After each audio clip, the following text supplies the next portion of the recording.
Hi viewers, welcome to VRR Tutorials. This video is about how to use as to in English.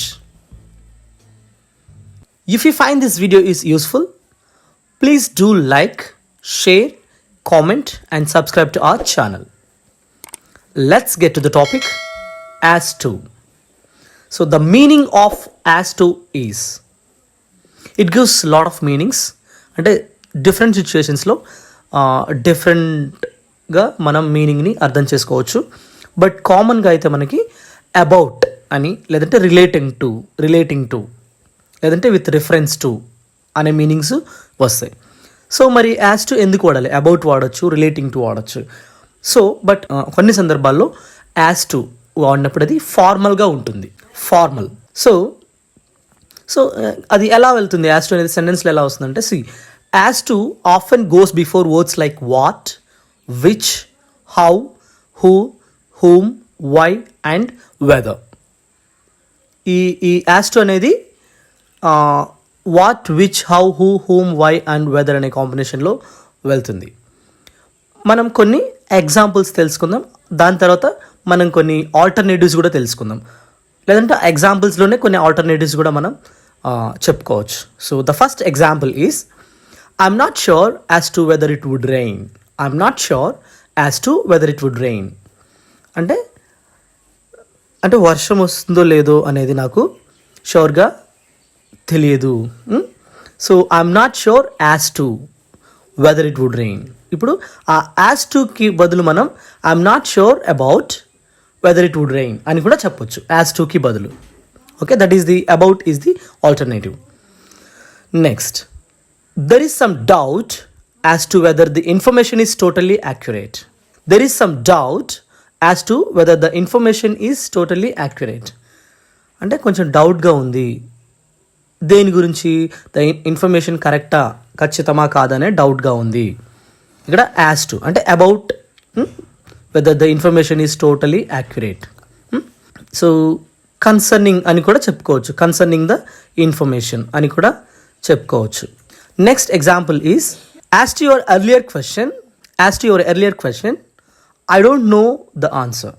As to your earlier question, I don't know the answer. అంటే with reference to the question, ముందు క్వశ్చన్కి నాకు answer తెలియదు. Next, I can't answer questions as to what I get paid. అంటే I can't answer the questions, నేను కొన్ని క్వశ్చన్స్కి answer చేయలేను. ఎలాంటి క్వశ్చన్స్ అయ్యి? Relating to my salary or what I get paid, అంటే నేను ఎంత సంపాదిస్తాను, నాకు ఎంత వస్తాయి, వాటి గురించి నేను ఆన్సర్ చేయను అని చెప్తున్నాం. The next example is, I'm confused as to whom I should meet. I'm confused as to whom I should meet. ఇక్కడ చూడండి, యాజ్ టు అబౌట్ అని కూడా వాడచ్చు. I'm confused about whom I should meet అంటే నేను ఎవరిని కలవాలో కన్ఫ్యూజన్లో ఉన్నాను. Next example is, he was uncertain as to which road to take. He was uncertain as to which road to take. అంటే అతనికి ఏ రోడ్ తెలుసుకోవాలో ఖచ్చితంగా తెలీదు, అంటే డైలమాలో ఉన్నాడు అని. ఓకేనా? Next, there is no decision as to when the exams might start. There is no decision as to when the exams might start.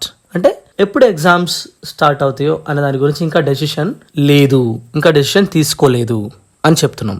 Next, I'm in a dilemma as to how to deal with the problem. I'm in a dilemma as to how to deal with the problem. నేను ప్రాబ్లమ్ని ఎలా deal చేయాలో డైలమాలో ఉన్నాను. I'm confused as to what happened. I'm confused as to what happened అంటే ఏం జరిగిందో నేను కన్ఫ్యూజ్ అయ్యాను అప్పుడు. Okay, as to what happened, about what happened అని కూడా రీప్లేస్ చేయొచ్చు. Next, the flowers were graded as to size and color. The flowers were graded as to size and color. ఇక్కడ చూడండి, the flowers were graded as to size and color. ఇక్కడ as toని అకార్డింగ్తో replace చేయొచ్చు. ఇక్కడ చూడండి, the flowers were graded according to size and color. So అదే చెప్పాను కదా నేను స్టార్టింగ్లోనే, యాజ్ టుకి ఇంకొంచెం వేరే మీనింగ్స్ కూడా వస్తాయి.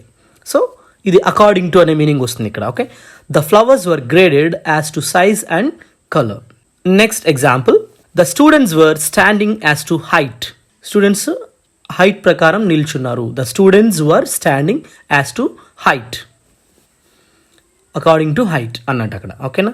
So next, as to your question he will finish his project tomorrow.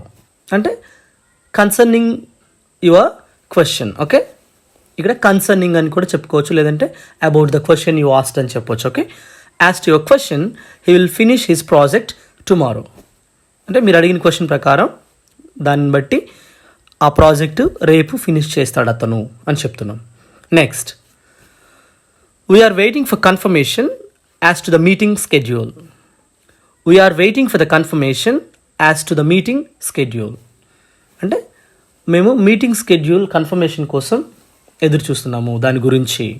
Okay, ఇక్కడ as to, about the meeting schedule అని చెప్పొచ్చు యాజ్ టుకి బదులు. Okay, next, we need detailed information as to the project. We need detailed information as to the project. ఇక్కడ as to the ప్రాజెక్ట్కి బదులు about the project అని కూడా replace చేయొచ్చు. కొన్ని ఆల్టర్నేటివ్స్ చూద్దాము ఇక్కడ. సో అకార్డింగ్ టు, సో ఇంతకుముందు చెప్పాను కదా, అకార్డింగ్ కూడా ఒక వన్ ఆఫ్ ది ఆల్టర్నేటివ్ అని. సో ఇప్పుడు అకార్డింగ్ టు యూస్ చేసి ఒక సెంటెన్స్ చెప్తున్నాను. The students were standing according to height. Next, about. About is one of the alternatives. I'm not sure about whether it would rain. I'm confused about what happened. So this is how we use alternatives. So ఇది ఓవరాల్గా as to గురించి. As to అనేది formal. సో అబౌట్ని or according టుని, లేదంటే concerning something or someone or with reference to or with regard టుని replace చేయొచ్చు యాజ్ టు యూజ్ చేసి. So thank you for watching. Have a great day. Learn English online. VRR offers you the best English classes online. We help you master your language and effective communication skills. Join our online classes at your convenient time in a day. Would you like to know more about our online classes? Please do contact on this number.